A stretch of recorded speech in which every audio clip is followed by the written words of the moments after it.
I like that. Welcome to Gospel Tangents, the best source for Mormon history, science, and theology. I'm Rick Bennett. Following Sonia Johnson's excommunication from the LDS Church, she didn't leave the stage. In fact, she went on to try to lead the National Organization for Women and also made a presidential run against Ronald Reagan and Walter Mondale in 1980. We're going to talk more about that with Dr. Christine Talbot. She is the author of Sonia Johnson, a Mormon feminist, and this is an award-winning book here on Gospel Tangents. We gave it an award. So anyway, we're going to continue with our conversation with Chris and also find out, is Sonia pro-patriarchy, matriarchy, or anarchy? You won't want to miss this conversation. Check it out. I think one of the interesting things that I found about your book was that her marriage basically fell apart, even though her husband was very supportive of her. Can you talk about that? Yeah. I don't talk a lot about it in the book because it's not super relevant to what I'm doing in the book, but it is interesting that right around the excommunication, Rick apparently had found someone else and left the marriage, and it did so in a particularly kind of deceitful, not very kind way. And so, So he was having an affair before they got divorced? Is that what you're saying? He seems to have, I don't know when the sex occurred, but there was a relationship of some sort. Yeah. I don't know when the sex happened, but yeah, he had found someone else. And it's very interesting because, she was beginning to read feminist theory, and there are some feminists who are very critical of marriage and family as a sort of location in which women are oppressed. And so he told her one night, well, let's get divorced and see if it improves our marriage, because marriage is a avenue of women's oppression, and sort of convinced her to get a divorce and see if the marriage got better. And then at some point said, no, I actually really wanted to get out. So he sort of deceived her into signing divorce papers. It seemed to be a pretty mean way of going about something like that, a pretty deceptive way of going about that. So that didn't make men look great either. Well, but he also left the church about the same time that she did. Kind of in... Very much in solidarity. Yeah. Sonia receives a letter from the bishop about the reasons for excommunication, and the letter does not match Sonia's account of the excommunication at all. And he essentially says, "You lied in your letter, and you were tremendously mean in this process of excommunicating Sonia. Please remove my records." And they do. Yeah. So he asked for excommunication. So, but that was before the divorce? It's right as literally coterminous. I don't know exactly the calendar because Sonia's not terribly clear about the dates, but it's literally right as the divorce is happening. So what's happening in her private life is very different from how the relationship is being presented publicly, because he's by her side at every excommunication. He's absolutely supporting her in this public behavior, while the relationship has gone sour and he's found someone. Would you say their marriage was egalitarian up to that point? Probably more than most. I mean, probably not entirely egalitarian, but probably more than most. Much of the time she had some kind of work. It wasn't full-time work, but she did things like teach a class or two here and there. And he encouraged her to get her PhD. He encouraged her to get, further her education and develop herself and teach these classes and spend time out of the home. He was not the greatest parent, and so she did most of the parenting work as well. But, it was 1970s. Most women did. And in fact, the reason that she married him was she felt like he really listened to her and cared about what she wanted. And she has these couple of very sweet narratives in From Housewife to Heretic about that, where they're going on a Ferris wheel together, and you know how there's that sort of common kind of slogan that he's mean because he likes you. And they go on a Ferris wheel together, and she says, I can't tolerate a rocking of the Ferris wheel. And he sits on the Ferris wheel just still as a mouse to not rock. And she says, many boys I've said that to have rocked. to tease me, to bother me, to, cajole me. And he sat there still as a mouse and cared about what I thought. Another time we went swimming together, and I really don't like to be splashed with water. And he was very self-aware and moved very slowly in the water so as not to splash her with water. And she got this sense that he really listened to her, and he really cared about what she thought, and what she wanted, and what she believed, and how she wanted to be in the world, in ways that other guys she had dated didn't seem to. But, okay, so... And it was just coincidental with her excommunication that he... So her explanation of it is that before the ERA, he had really been at the center of her life, and she had sort of built a life around him. She followed his career, taught classes, but also cared for the children while he was doing the work. And she felt like when she discovered the ERA and started doing this kind of ERA activism, basically full time, he had moved from the center to sort of the periphery of her life, and the ERA had kind of become more central to him. And her explanation of the divorce is that he felt sort of disregarded by no longer being at the center of her life, and so found someone who he could be the center of their life. That's sort of her explanation of it. I don't know what Rick would say. I don't have a lot of other You weren't records. able to talk to him or anything. Is he still alive? No, he's dead. Oh, he's dead. Okay. That's a bummer. All right. Well, because she's still alive. Mm-hmm. She is still alive. So I'm trying to remember if we want to dive into her relationships after Rick, or if we want to dive into a presidential campaign. Where would you like to go? Either place.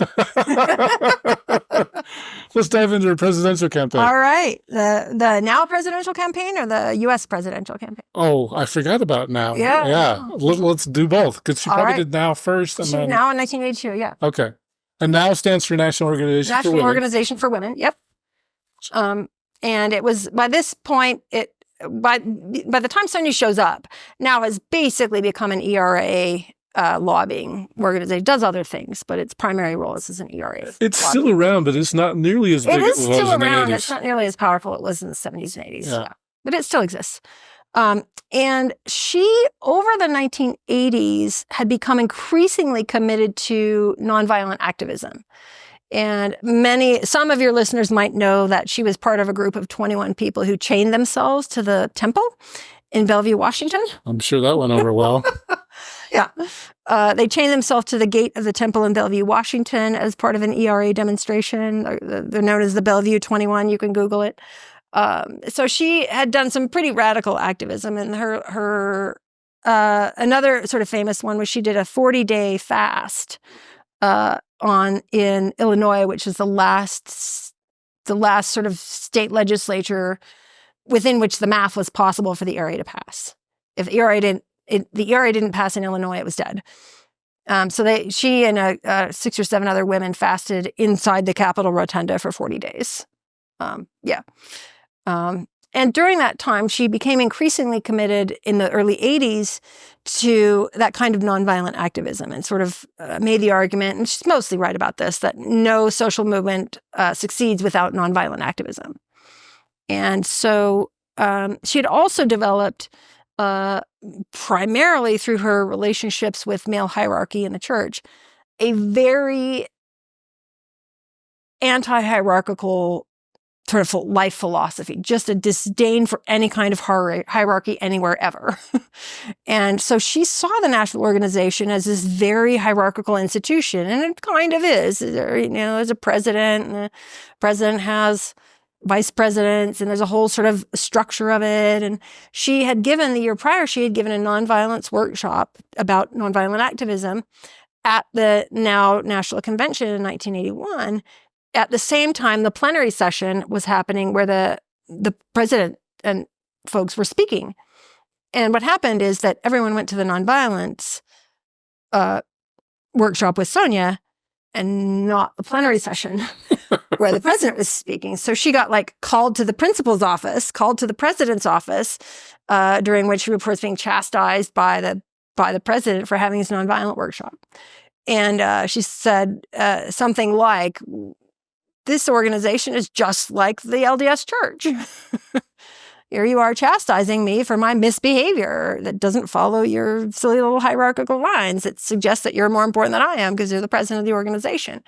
And so she ran for president basically on a shared leadership, non-hierarchical position, trying to fairly deliberately to kind of undermine the notion of hierarchy in feminist activism. And she says, what she says about that, she was trying to turn now into a feminist organization. So that she's had some clear disagreements with the National Organization for Women about what feminism was and what feminism meant. But that was sort of her presidential platform. It was a very bitter election. It was a very difficult election. The current president, Ellie Smeal, had reached her sort of term limits and had sort of recommended someone else to run. Judy Goldsmith, perhaps Goldblum, I think it's Goldsmith, ran and really fractured the organization. Sonia lost, and a lot of people resigned their membership from the National Organization for Women because of this election. It really was partly about Sonia, but more really about the model for now for the activism, right? Do you think that's why it's lost its power, for lack of a better term, or at least recognition as a big force in politics? I think some, but I think some of it is also that they're just simply more organizations. There's simply more organizations that have different kinds of philosophies about what feminism is and what activism is, and so women can sort of select from a broader menu. Did she help fragment it? In a sense, yeah. I think she did, yeah. Because now is very committed to sort of lobbying the legislature and putting on your white gloves and a kind of what feminists have called a politics of respectability, to sort of appeal to men and get men on your side. And Sonia, by this point, was like, I don't really care what men think at all. And I don't want to participate in an activism that cares what men think. And so it was sort of trying to shift the organization in a direction away from this kind of politics of respectability. More of a radical into a much more radical nonviolent direction. Yeah.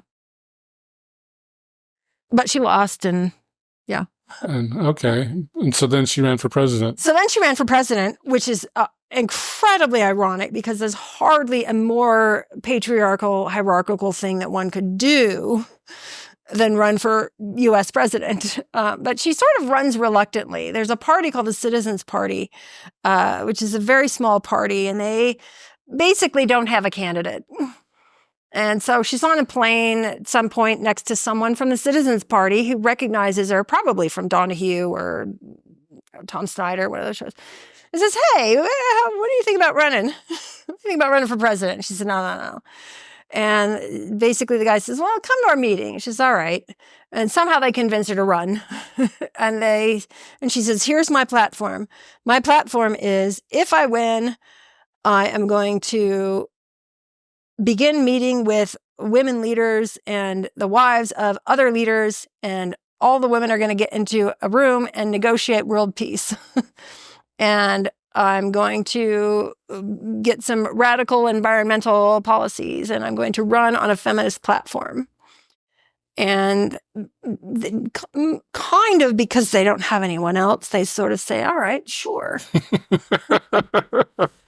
And she runs, and it's interesting because she basically says, I'm not running to win at all. What I'm running for two reasons. Number one is so that other women can see me running. Because we're so accustomed, and this is, 1984, we're so accustomed to only seeing men do this kind of things that women don't think that they can do it. This is the Reagan Mondale election, right? Yeah. And so, not seeing women do it is a way of keeping women in their place. And so she's like, I'm here mostly just to be seen doing it. So women can see another woman running for president.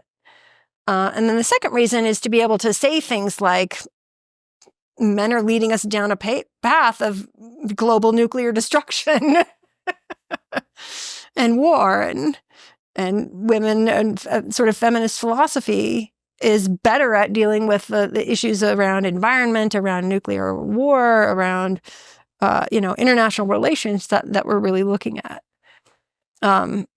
And the more private reason that she talks about later in her 1987 book is to force herself to figure out a feminist philosophy around all of the political issues. That feminism isn't an issue that's about women. Feminism is a worldview that's about all of the issues. It's a way of looking rather than a set of issues. And so her goal really was to develop for herself a way of looking at multiple issues through a sort of feminist framework and a feminist lens. Okay. And she was not the Ross Perot of the election. She was not. There was a lot of criticism, though, about her running against the first vice presidential candidate. That was a woman. That was Geraldine Ferraro. Oh, I forgot about that. Yeah, Ferraro was the vice presidential candidate. So it was a whole conversation about, how could you dare run against the other women candidate? And nobody ever says that about men. How could you ever dare run against the other male candidate? Just sort of points out the kind of ridiculosity of that kind of claim. It's just, good for her. Let her go. Run your vice presidential candidate. Let's go. Did she get as much as 1% of the vote? No, she got a nearly 78,000, which I think was about 0.5% of the vote, somewhere in there. Yeah. So she didn't do so well. No, she didn't do so well. But again, that wasn't really her goal. Right. Her goal was just to make the conversation. Yeah, her goal was to be seen, to have the conversation, and to develop her own sort of feminist sensibility around these larger political issues that we don't think of as feminism, or we don't think of nuclear war as a feminist issue. Well, as we move on, let's jump back to her relationships after her divorce then. Well, yeah. Talk about that, because I found that really fascinating. Yeah, so she gets a PR representative. She makes a living public speaking well into the 1980s as a public speaker. And she talks to all sorts of groups. She talks to feminist groups. She talks in colleges a lot. Talks to some religious groups, although they tend not to have her back.